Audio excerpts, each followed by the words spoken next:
Hello, and thank you very much for joining us. My name is Gavin Lindberg, and I have the honor of moderating our panel discussion today on the critically important issue of mental health and the psychosocial well-being of patients and families battling cancer.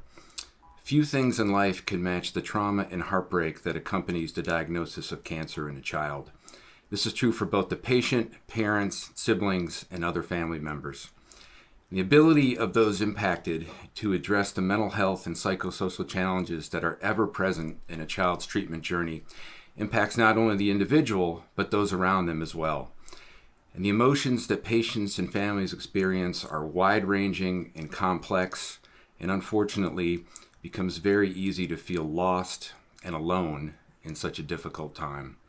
So talking about these issues is critically important, and we're very fortunate and excited to have a wonderful panel today to do just that. Let me talk a little bit about what the goals are of our discussion today. First, we want to help parents feel validated in their emotions by hearing the experiences of patients and families that have gone through the cancer experience. Second, we want to address some of the stigma and confusion associated with mental health and other psychosocial needs or interventions. And then finally, we want to identify current psychosocial standards of care to help empower patients and families. So with that, let me turn now to our panel. We are really privileged to be joined by two incredible survivors of childhood cancer, a proud father of one of those survivors, bereaved parents of a child lost to pediatric cancer, and a leading professional voice in the field of psychosocial care for children and families battling cancer. I'm going to go around the panel and ask everyone to introduce themselves individually. And like any good husband, I'm going to start first with my wife, Wendy. Wendy, if you wouldn't mind telling us a little bit about why you are here today. Thank you, Gavin, and hello to everybody.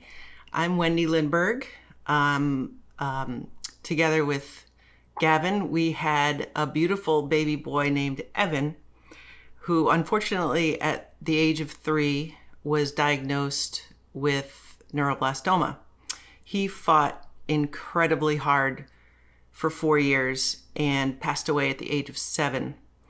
He was the light of our lives. He was our only child. He was smart, he was loving, funny, compassionate, so full of potential.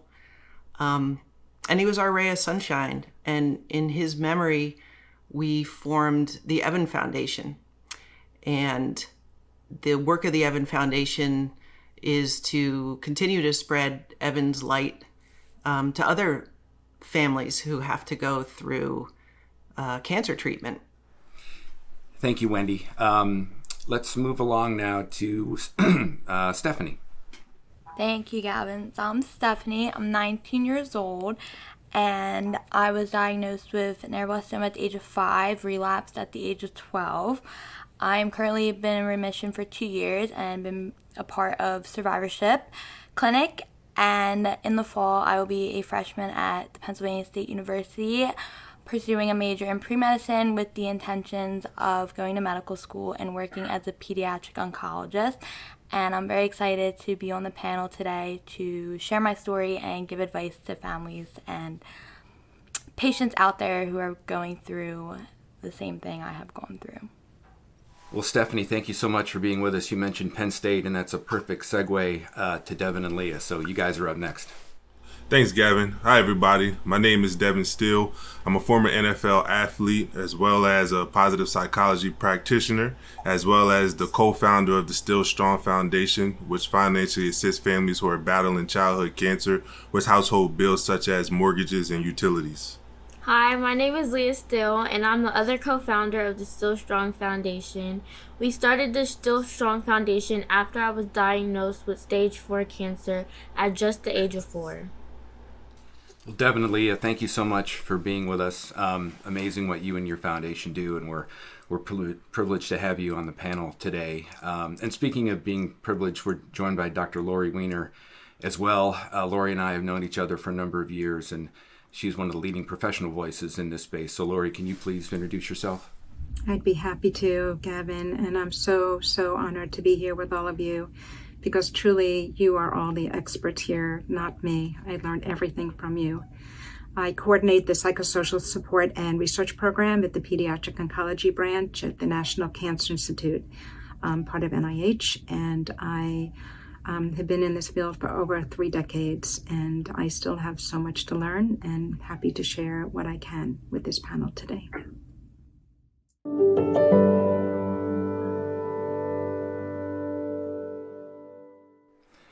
Thank you, Lori. All right, let's jump right into it. And why don't we start, if it's okay, kind of at the beginning, talking about, that terrible experience of being told that your child has cancer, or being the child that is told you have cancer. Everybody who's gone through this can remember the exact day, time, place that your doctor told you those words, and it's life-changing. So, Lori, maybe I can start with you. Can you talk just a little bit about some of the emotions and psychosocial needs that patients and families experience at that early stage of diagnosis? Sure, I'd be happy to, though I think that you're going to hear from everyone here on the panel your own experiences. But there's no doubt that childhood cancer has a powerful and lasting impact on a child and family and the immediate community. Parents see themselves as providers for your child, to protect them, to have them outlive you, and to protect them from fear or hurt or pain. And so after a child is diagnosed with cancer, families now endure a transition from feeling safe to a feeling of uncertainty and vulnerability. No family member, none, is unaffected by this experience. And so shock, confusion, guilt, especially if you feel like you didn't pay enough attention to perhaps some symptoms that the child had, anger, numbness, fear, they're all normal feelings that are experienced by families after a child is diagnosed. And most parents struggle to understand or comprehend, or just to be able to absorb all the information they're being told. And driven with the desire to reverse this outcome, you may get second opinions or third opinions, just to be able to absorb what it is that you've been told. And then it's just like, what do I do? Who do I tell? And how do I tell my child? And how do I tell my child's siblings, if you have other siblings? And you talked about earlier that this is a day you'll never forget, but that conversation is also one that is not forgotten. How it was told, who it was told by, what words were used, who was in the room. You may even remember the clothes that that person was wearing, or a smell or a scent of what took place. And it's the same thing for a child to learn the diagnosis. Once that happens and a treatment plan is established, families start to be able to adapt to a new life and what has to take place. And with the treatment and a treatment plan comes a sense of hope, because now you have a plan to be able to go forward. Devon, maybe I can turn to you. You and I have talked a little bit as fathers about that feeling of guilt, right? When you get the diagnosis, and you immediately as dad go to that place of, it's my job to protect the family. What have I done wrong here? What have I missed? I think those are really important insights. Yeah, just like becoming a dad was transformative for me. I remember the first day I held Leah in my arms. I made that promise that, all parents really make to their kids the first time they hold them, about just being able to provide for them and protect them and give them the best life possible. And when Leah was diagnosed with cancer, I felt like I failed, like I let go of my first promise that I ever gave her, because now she was battling for her life and I couldn't do anything to really change that. So I felt like I failed as a dad, and I started to just blame myself. Why didn't I see the signs earlier that she had cancer? Because she had stage 4, which means she had it for a long time, and I wasn't aware what was going on in her body. Did I give her the wrong type of foods? Did I pass something on genetically? And I just started to go on a downward spiral of all these negative thoughts that really put me at a standstill. It was hard to really make decisions or move forward when I just kept blaming myself. But eventually I let go of those limiting beliefs. I realized that this wasn't passed on genetically, that most kids with her form of cancer get diagnosed at stage 4. So there's really nothing I could do. The only thing that I can do moving forward was look at the approach that we were going to take. I tell people all the time, one of my biggest struggles through Leah's battle with cancer is that I took too much ownership over the outcome. I wanted it to be a certain outcome, and when things didn't look like it was moving forward to that destination, I really struggled. I started to lose hope. But when I let go of the ownership of the outcome, and I just started to take ownership of the approach, how we were going to approach this mentally, how we were going to give it everything we had, regardless of the outcome, is when I felt like we took our power back in this battle with cancer. Yeah, that's very well said. And you and I have also talked about how with neuroblastoma, families are immediately thrown into very serious treatment questions.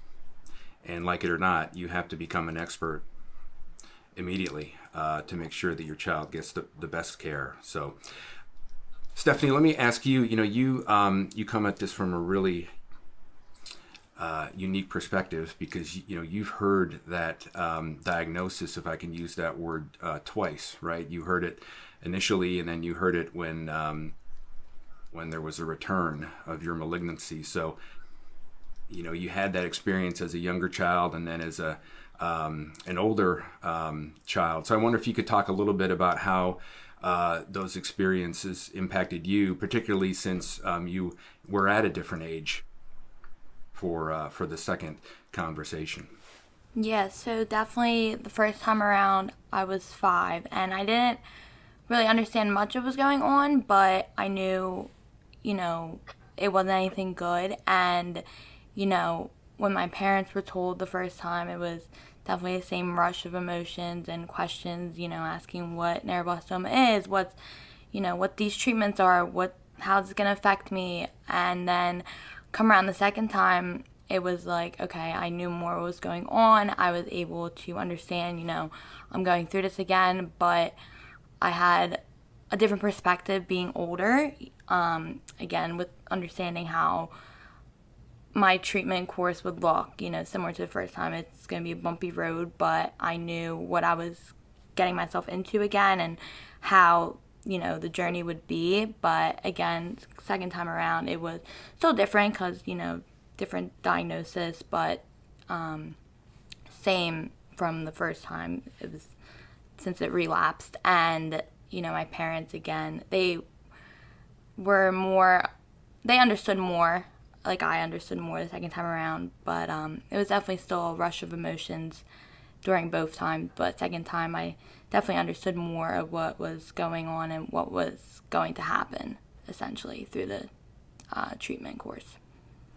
I want to turn to Wendy now. Wendy was the rock of our family from day one. She was the person that Evan wanted to be with every minute of the day. She was Evan's everything. Mom, caregiver, nurse, best friend, and anything that Evan needed in terms of psychosocial support, Wendy was there to provide it. But that day, of course, just like myself, Wendy will never forget that day. Absolutely.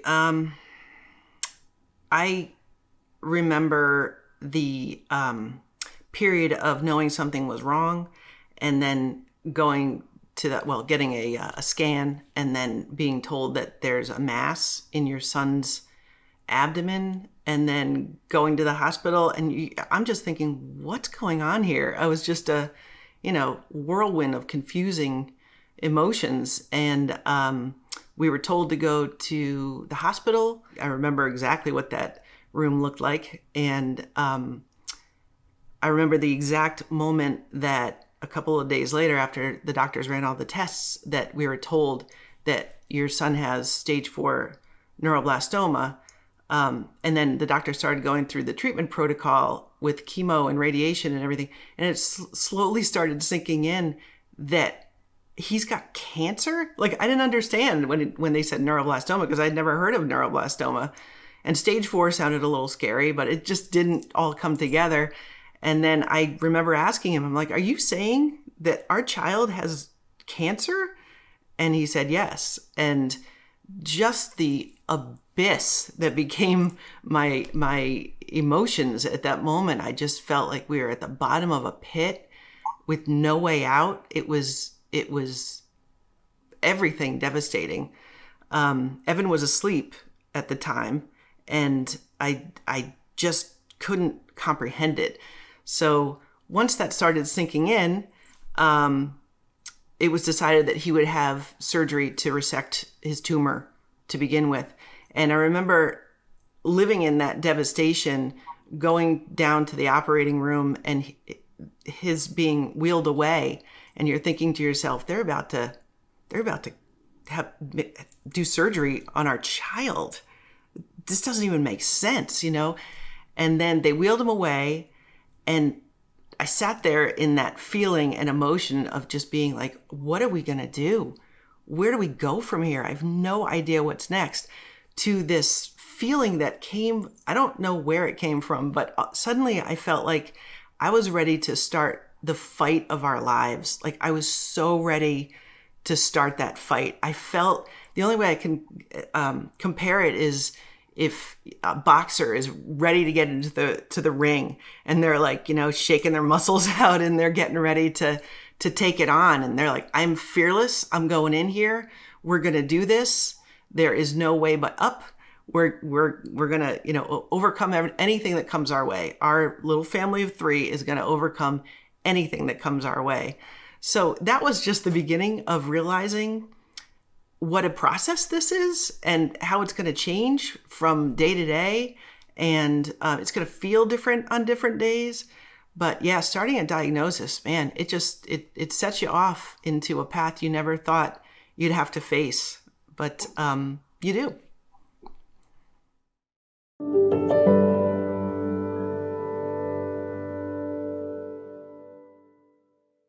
I want to start with Devon and Leah on this point. Do you have any suggestions or ideas to help families share and discuss the emotions that you're going through openly with one another? I think we can all agree that, going through this experience alone is the worst thing that you want to have in terms of your emotional health. So what ideas or tips do you have to ensure that people don't have to walk the journey alone? To answer your question, Gavin, I think it's just being open with your emotions, because this battle with cancer is an emotional roller coaster. Sometimes you experience emotions that you can't even formulate words to express how you feel inside, and I think that's a normal feeling. But I think just allowing your vulnerability to show around your family. One thing that I wish I could have done differently is showed those moments to Leah when I was just breaking down crying, when I didn't know what to do. Because a lot of times I shielded myself from everybody when I was having those moments, because I didn't want to seem like I was being weak. I wanted to be the rock of our family. And little did I know that I was creating an environment in which Leah didn't feel comfortable to express how she was truly feeling because she didn't see anybody else doing it. There would be times where me and Leah would FaceTime because I had to travel back and forth from Cincinnati to Philadelphia in order to play football. So I had the insurance to pay for her costly medical treatment. And I would see her on FaceTime with machines hooked up to her. I would see her hair starting to fall out. She was losing weight at an excessive pace. And all I wanted to do was just hug her and hold her and let her know that it was okay, that she didn't have to go through it alone. And I couldn't do it because I was 500 miles away. And when we would hang up FaceTime, I would just start to break down and cry. Like I would hold it together on the phone so she didn't see it. But as soon as we hung up, I would break down and cry. And I just thought to myself, man, I really missed out on the opportunity to really show her what I was going through so that she could show me what she was going through, and we could help each other navigate this novel experience that we were going through. So what I would tell parents is just open up, because the same emotions that you're feeling, your kids are feeling. And if you don't create an environment in which they can express it, they're going to have a hard time understanding that it's okay to feel that way as well. Leah, you heard your dad, talk very openly and honestly there about some of the experience in treatment. Do you have anything you'd like to share from your perspective? We didn't have this open environment where we would express ourselves. It wasn't like anybody was telling me, oh, don't cry and don't do this. It was just like nobody ever did it. So I was like, well, if nobody's doing it, then I shouldn't do it, and I want to stay strong for my family. And so, I was not really scared of going through the battle because I don't think I understood it as much as I do now. But I knew that I was sick and I knew it wasn't good. So I knew that I had to fight.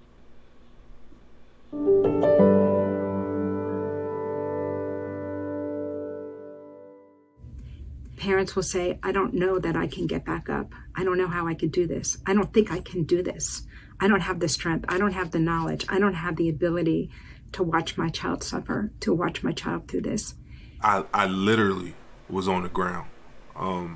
I remember, how we talked about before how there's nothing that can really prepare you for this moment. And I tried so hard to prepare myself to get this diagnosis. And then when we took her to get an ultrasound, I saw the reaction of the ultrasound technician when she went over Leah's abdomen. And I was like, oh, this is not good, because she hurried up and left the room.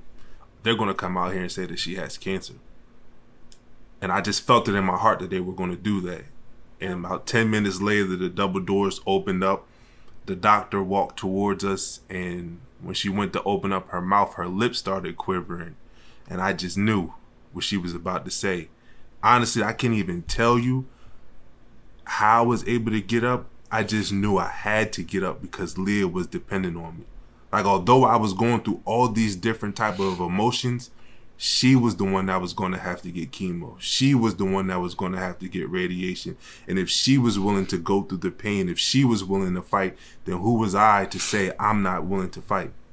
So I got up and I told her that I didn't tell her she had cancer. I just told her that something is going on in her body and it's going to take a lot of rounds to win, but we're going to fight it together. And that's when we took on that mindset of a boxer. And I know how frustrating it is sometimes to have people say, oh, you're so strong. And people will say, did I have a choice? It's not that they were so strong. You just have to be able to put one foot in front of the other and do what you need to be able to do.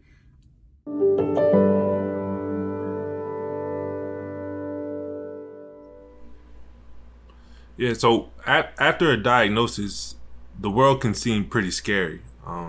Being in the hospital all the time, hearing monitors go off, nurses and doctors walking into your room at different times of the night, Leah getting poked with IVs. It's just so much going on that you have to try to make the environment a comfortable place for the patient and for the family. And when we started to try to find ways to have fun, I feel like we took control of the battle, because one thing that I've always learned, or that I learned when I was playing football in Little League, my coach would always tell us, the moment you stop having fun playing the game is the moment that you already lose.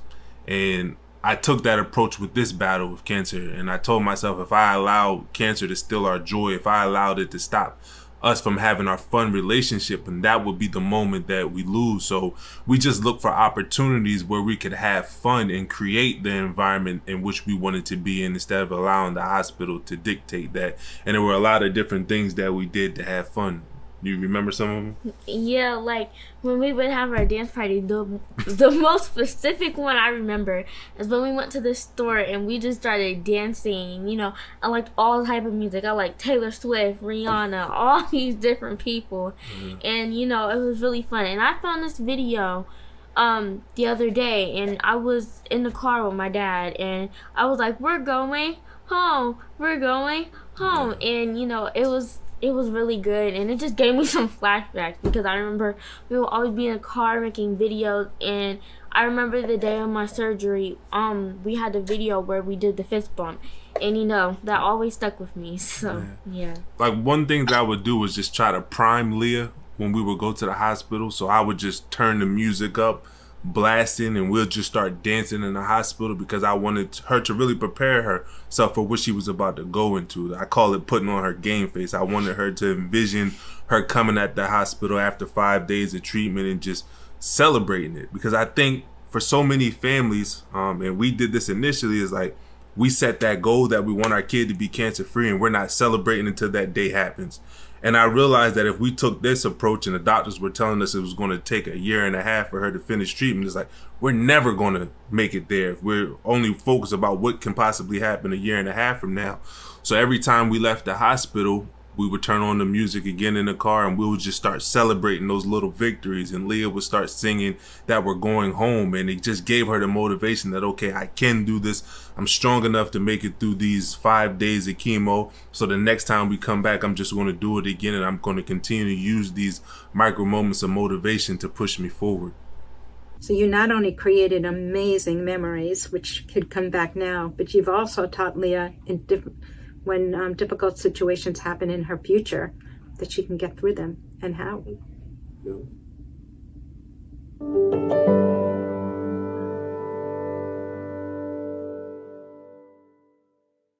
So, Lori, it's not uncommon for couples to cope differently with traumatic experiences like the ones we're discussing. And, you've informed me and others over the years that there's actually a term for this.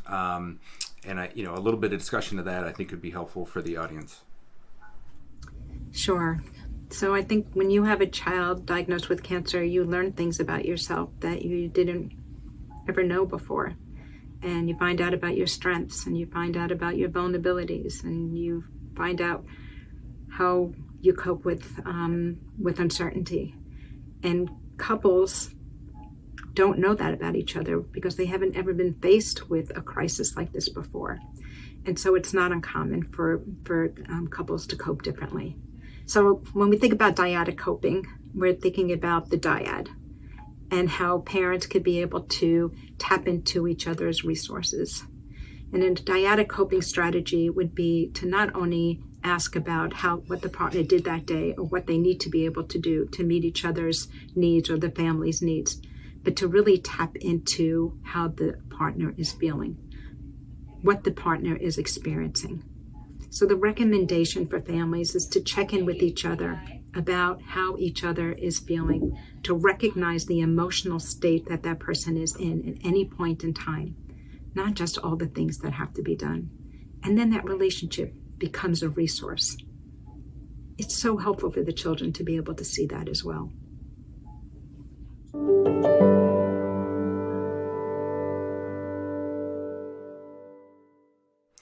I want to turn back to our patients now, just on this discussion of being in treatment. There's a lot of great resources at hospitals for kids, right? We know the wonderful child life professionals who were there aiding patients and families. There's art therapy, there's music therapy. All of that is critically important. Yeah, so the nurses and the people with child life, they were really helpful, and they just kept my mind off of what was going on, and they were all really sweet and just nice people. Like, you could just say a bunch of nice things about them because they were all so amazing, and they were so helpful to keep your mind off of what was happening. It was like sometimes I didn't even think about me still being sick or anything like that, and they were just so nice to me. I agree with Leah. It was definitely nice to, get my mind off, what was going on through the day. If I had a bad day, I looked forward to meeting other kids or doing little arts and crafts and just kind of putting my mind in a different place. And then that way, I can move forward with the rest of my day and not think of, if I had a bad morning or if anything happened earlier that day. It was nice to sit with them and, sit with other kids. So they were really nice. So I agree with Leah. And their little therapy dogs are so cute that they'd bring around on the floor.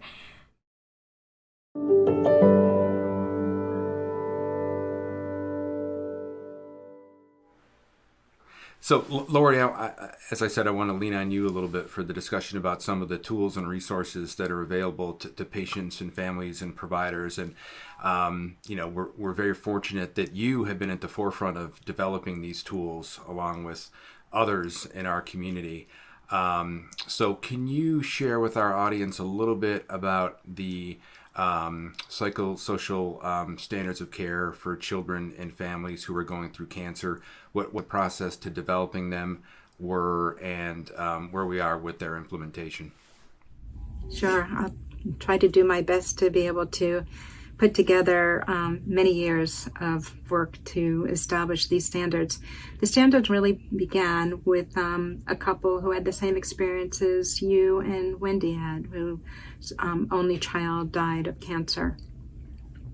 And he received excellent care, but the family felt, with all the different places he's been and with all of the procedures and everything he went through, that his psychosocial needs were not met in the way that was helpful in the long run, that he suffered from trauma, medical trauma, depression, anxiety. He would hide when doctors would come in and he needed procedures, and that trauma stayed with them. And so they wanted to be able to make sure that other children who are diagnosed with cancer don't have that same experience, that psychosocial care was provided to every child and to every family. So they knocked on some doors and was able to have a congressional symposia where they had experts come in, where we met.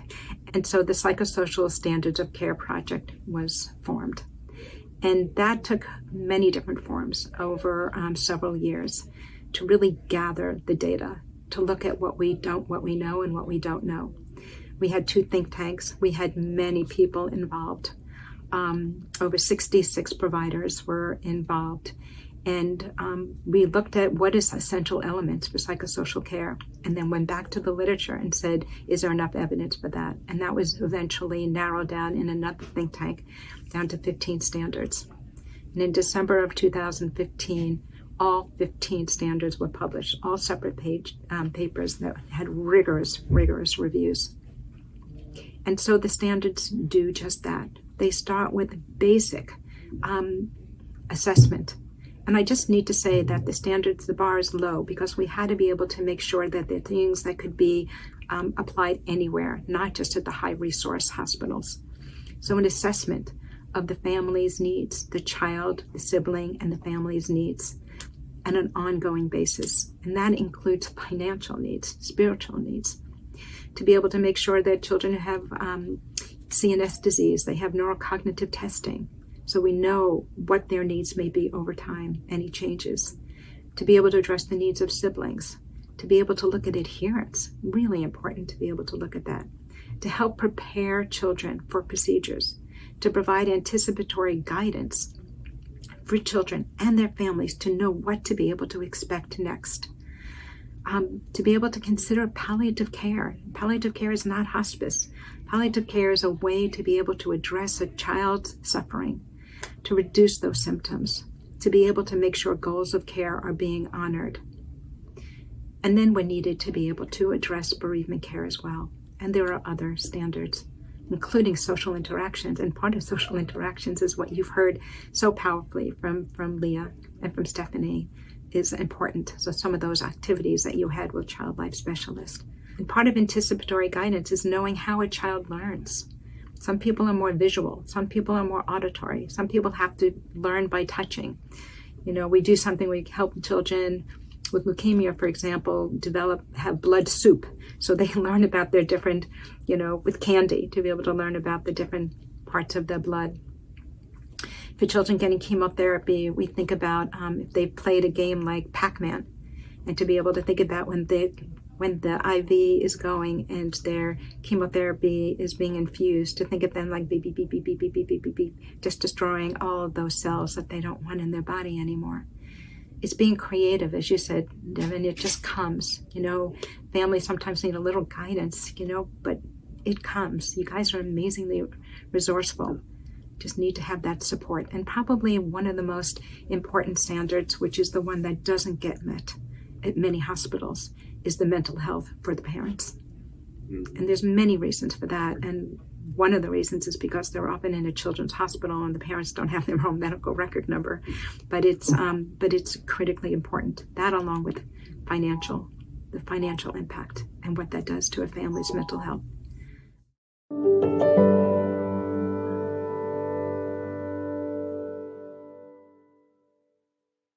One of the things you mentioned, Lori, was the burden of finances when you're going through treatment. And Devon and Leah, your foundation has done such great work on this. It's a really big need to make sure that one of the stressors that families don't have to endure is that stress of, meeting the financial burden of caring for a child with cancer.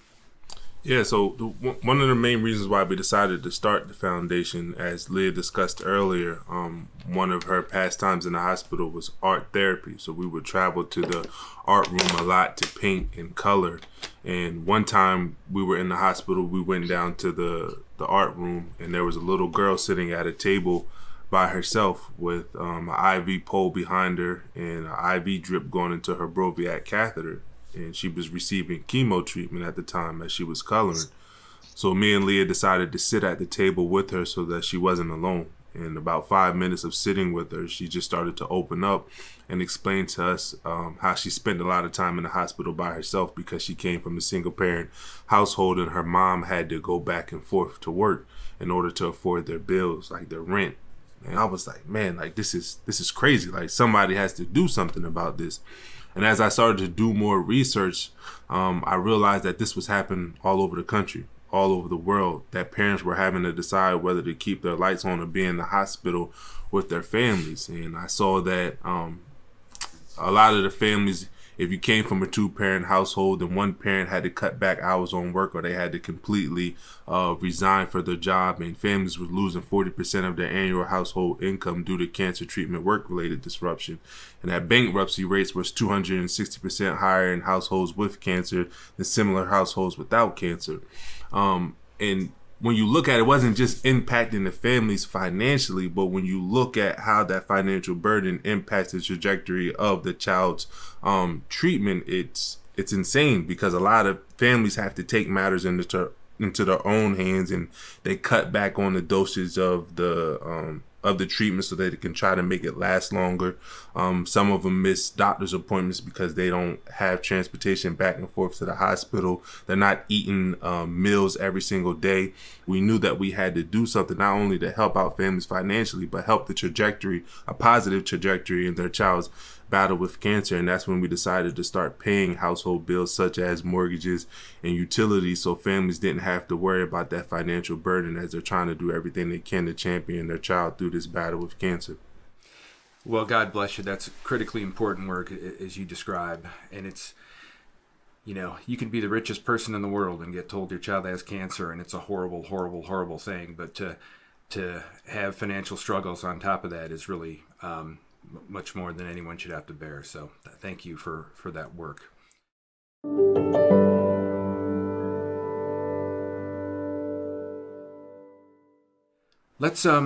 Let's move now, if we could, into a little discussion about post-treatment, and want to bring Stephanie and Leah in here. I'm curious if you could share with us a little bit about the transition from being in treatment and then going back to school and resuming, more of your quote-unquote normal life. Yes, so my transition back to middle school was fairly easy. This is due to because I was keeping in touch with my classmates. My guidance counselor and my teachers asked during my second diagnosis if they could let my peers know what was going on, why Stephanie's not in class, why isn't she here for the year. And I told them that that can be shared, and being able to keep in touch with them. They'd send me cards, send me videos that they're thinking of me. And then being able to go back to school, I was just able to get right back into the flow of things and just continue on like if I was there with everyone else. So I'm really grateful that I had that connection and communications with them during my diagnosis and then coming back to school. So it was really nice to see everyone, and I didn't want to miss another day after missing so much. So I was really excited to get back to school. Well, Stephanie, she was saying how she didn't want to miss a day of school. I'm totally the opposite. Like, any chance I get, I want to miss school. But, yeah, so it was kind of hard to get back into school and, socialize with my friends and everything, because I started at a young age. So I didn't really have the chance to get into school yet, like, when it started. And I was, like, in daycare, so it wasn't, where I had friends that I was going to keep in touch with for a while, because it wasn't school that you would stay in for a while. So when it started, I didn't stay in touch with the people that I went to daycare with. And so maybe about 2 people that were my really close friends at the time. And yeah, and then I started actual school after I went into remission, and it was really hard for me to make friends because I moved around a lot after cancer. So I moved around a lot, and so I felt like, why am I making friends if I'm just gonna move around like the next year? So I didn't keep in touch with any of my friends, and I didn't really make friends like that. You know, the friends just kind of came to me, and I wasn't going to other people and talking to other people. And I think that kind of stopped me from being social, because now I'm not really that much of a social person, and I just kind of let people come to me, and I don't like going to other people because I'm kind of shy. But it doesn't seem like that. But it was kind of hard, and like after school activities I don't do. Just to build off of what Leah said, with her being diagnosed so young, you know that 1 to 5 is such a formative period for childhood development, and they start to make that attachment style starts to go from parents to their peers. They start to rely on their peers a lot for that socialization. But Leah was in the hospital for so long. She was around adults for so long. I saw her mature faster than a normal child that age. So when she got back to school, there was a big adjustment that she had to go through being around other kids her age, because sometimes she'll come home like, Dad, they just play around too much, or they just do this, that, and the third. I'm like, Leah, I mean, y'all are 6, 7 years old. This is what you're supposed to be doing. But because her life was so serious for so long, she didn't really understand that. So it took her a long time to make that adjustment and start to make friends. I got to tell you, we saw the exact same thing with Evan. Exact same thing. Yeah. Lori, were you jumping in? Yeah, I was going to say this is such an important conversation. You will have very different experiences, as you're hearing now, about going back to school. And a lot depends on the age and also on the child. But it's really important that the school reentry is taken seriously. You can't just go through what you've been through and come back as that child with cancer, perhaps, or just come back and jump back in when you've missed so much. When friendships that you may have had before, they now have new friends, or different clubs have been formed. It's a very hard adjustment for many people, especially if you haven't been in touch like you, Stephanie, were able to do, which was great. We really encourage kids to be able to stay in touch with their friends or work with their teachers, even if they have a camera, computer in the room. This is pre-COVID, where they can be able to see them, so that the students see what they look like, maybe without hair or with a Broviac. It's not just all of a sudden coming in and not having seen that person for 6 months or for a year. So that reentry process is important. They've missed a lot of school, and if they have, then you feel like you're behind. That's a terrible feeling in school. Now, a lot of hospitals have school programs, and sometimes you can even get ahead, because what you could do on a 1-to-1, maybe more than you get a whole day at school. But really looking at that whole process of reentry, and to be able to look at their academic needs, their social needs, and their psychological needs. And just be kind, to yourself as children are going to go back and start to be able to go through that reentry. Otherwise, you can really be at risk of not wanting to go back to school at all and just wanting to be able to stay homeschooled.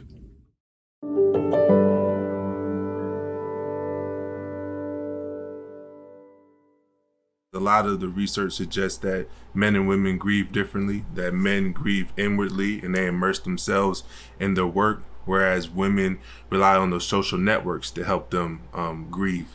And this difference in grief can cause tension within a marriage, because when you don't see somebody grieving the same way you're grieving, you think to themselves, they don't care as much as I care. So there's a lot of tension, and you see lower marriage satisfaction in bereaved parents. Did y'all ever experience that? And if so, how were you able to start to turn towards each other instead of turning away in order to remain a team and complete the mission that y'all are on right now? Great question. Wendy, you want to start? Sure. thank you for the question, and thank you for recognizing that. I would say that I feel very fortunate that Gavin and I had a really good foundation going into Evan's diagnosis and treatment. And then, of course, after he passed away. And through the whole process, I kind of felt like we were able to switch off, sort of being strong for each other. And I agree that, women do things socially and, rely on good friends and that sort of thing. And I think Gavin and I were able to do that amongst ourselves too, without kind of more working it into a day-to-day than saying, let's sit down one day a week every day and you download everything you're thinking about what we've been through. It's more of a in small bites way of interacting, but it's just I think just being open to each other is super helpful, and realizing that you are individuals. You're not processing this whole thing as a team. You are, but really you're individuals first, and then you're a couple second, and recognizing that just because I'm having a great week and I can't believe how up I am this week for the first time in a long time kind of thing, doesn't mean my partner is there.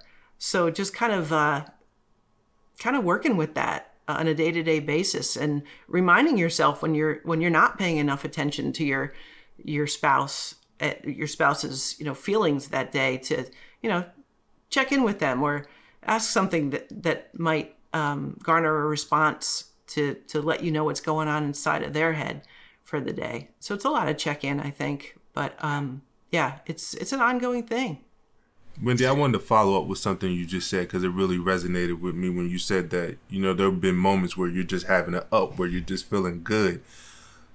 Did it take an adjustment to allow yourself to feel that way? Because I remember when Leah first got diagnosed with cancer, I stayed by her side for the first week. I wouldn't leave the hospital. I wouldn't leave her bedside. One day I decided to go home to just get a change of clothes to get my mind right. And I remember there were people over at my wife's house, and somebody had said a joke in the kitchen, and I started laughing, and 3 seconds into me laughing, I made myself stop. And I started to feel guilty. How can I be laughing? How can I be enjoying myself in this moment when I was just told my daughter had stage 4 cancer? And it took me a while to allow myself to still experience joy and experience positive emotions through this battle. Did it take you that time after losing your son, and that you allowed yourself to feel good? 100%. Absolutely. It was, Evan was our only child. So after he died, I went from doing mom things to not doing mom things. So, it's not that I wasn't Evan's mom anymore. I'll always be Evan's mom, but he was no longer here. I didn't make him breakfast anymore. I didn't take him to school. I didn't take him to a friend's house. I didn't take him to the pool. I didn't do anything. It was just a hard stop. And figuring out who I was after that, after 4 years of being so intense with him, 7 years, I was with him the whole time, but really on an intense basis for 4 years, going through what we all went through, it was a true shock to the system after he left us. I even remember the day after he left us, we had friends over and they were making dinner in our kitchen, and somebody said something that was funny, and I laughed. And just the onslaught of emotions after that laugh, it was number one, it sounded foreign to me. I was like, what was that sound that just happened?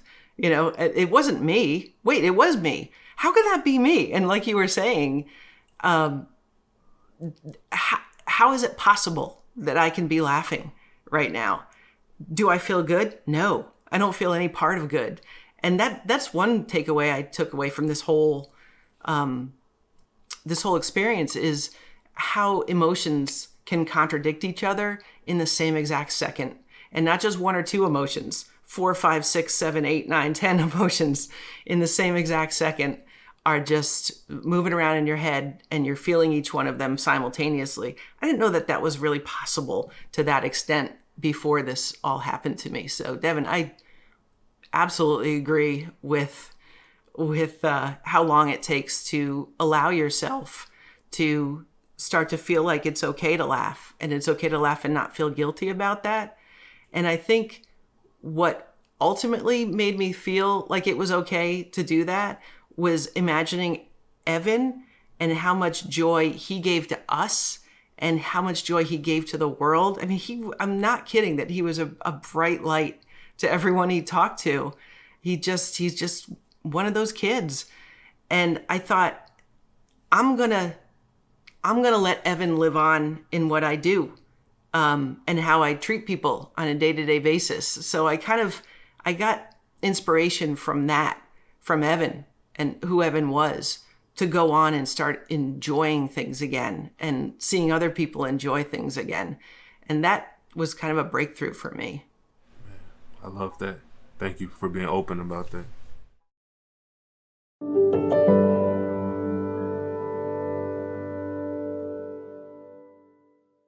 So I'm going to go around the panel here with one last request, and that is I want each of you, if you could, to leave us with one parting thought. What would be one thing that you would like to share with folks as we wrap up the session today? And Lori, I'm going to start with you, if that's all right. In terms of parting thoughts, we talked a lot about some of the trauma that families experience, and there is traumatic memories and traumatic experiences. But you also touched on some of the positive parts. And Devon, you talked about a little bit about positive psychology and having to get yourself off, not down, when you're down for 10 and standing back up. And there is something called post-traumatic growth.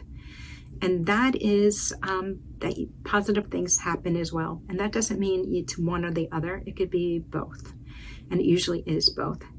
That you have experiences that you wouldn't have had before, that you have relationships that you wouldn't have had if you didn't have the cancer experience, that you have appreciation of people, appreciation of life, that you have sense of reliance, the things that you're able to do that you never thought you had the strength to be able to do.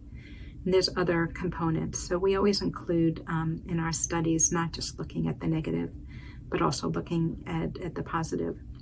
And so at the end of those really tough days, when you just want to say, this day has to end, I just want to go to sleep and wake up on a new day, think about that each day is that gift, because none of us know what tomorrow is going to bring. And there's something that you may be able to find from that day. It may have been a nurse smiling. It may have been a meal that didn't come cold. It may have been, that you had less traffic. It may have been a smile or a kiss. It may have been a butterfly, something. Because being able to find some sense of gratitude for that day and to appreciate that day, because we're not going to have that day again, could take families a long way. And that's a message to the children as well, because they feel your pain.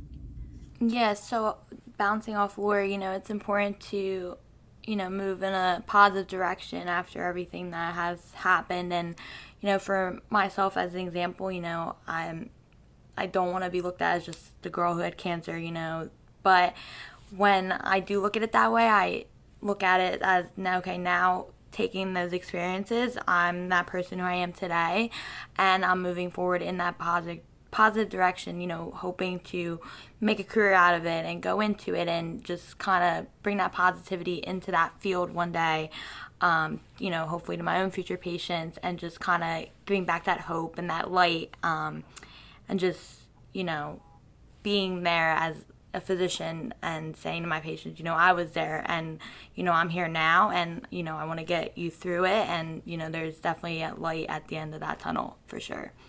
Like Stephanie was saying, I don't like being just looked at as the cancer girl. But, when it's in a positive way, like I beat cancer, then, I would love that, but sometimes people just don't look at it in a positive way and just think, oh, you had it, you must feel so bad.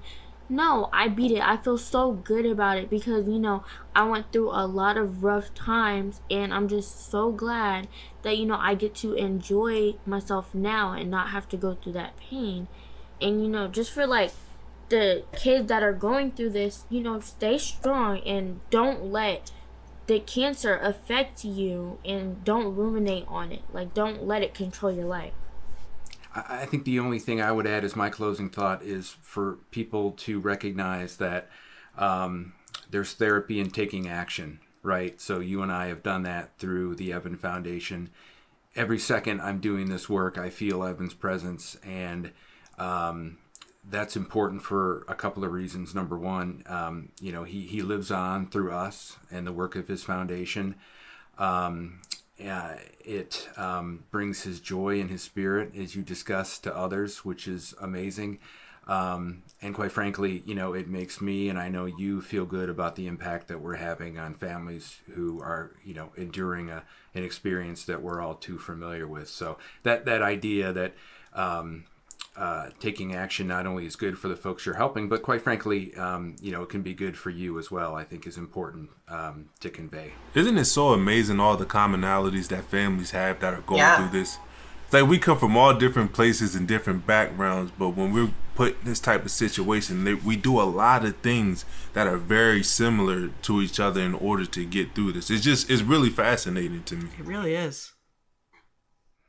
Let me again thank all of you for this discussion. What a great conversation.